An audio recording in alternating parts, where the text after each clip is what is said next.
एक ऐसी खौफनाक कहानी जिसकी जांच में भारी चूक हुई और फैसला जिसने सबको चौंका दिया। 19 साल जेल में रहने के बाद कई हत्याओं का दोषी अब रिहा होने वाला था।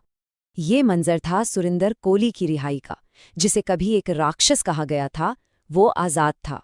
सवाल यही है, 13 बार मिली मौत की सजा के बाद कोई बेगुनाह कैसे साबित हो सकता है? ये कहानी नोएडा के एक आम से मोहल्ले निठारी की है, जहां बच्चे गायब हो रहे थे। फिर एक लापता लड़की की तलाश पुलिस को D5 कोठी तक ले गई और एक राज खुल गया। केस 2 लोगों पर बना, घरेलू नौकर सुरिंदर कोली और उसका मालिक मोनिंदर सिंह पंधेर। निचली अदालत ने सुरिंदर कोली को 13 बार मौत की सजा सुनाई, 13 बार। लेकिन ऊपरी अदालतों ने इस पूरी जांच को न्याय के साथ एक मजाक बताया। अभियोजन का पूरा केस 3 सबूतों पर टिका था और एक एक कर सब ढह गए। पहला सबूत था कोनोली का कबूलनामा।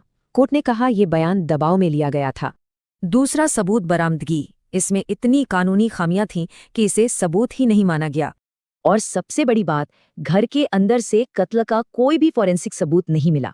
मतलब पुलिस की कहानी और अदालत में जो सच सामने आया, उसमें जमीन आसमान का फर्क था।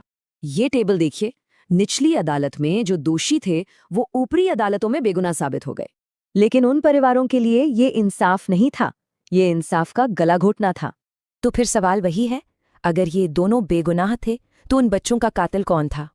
परिवार आज भी पूछते हैं, क्या हमारे बच्चों को कोई भूत खा गया था? तो इस केस से क्या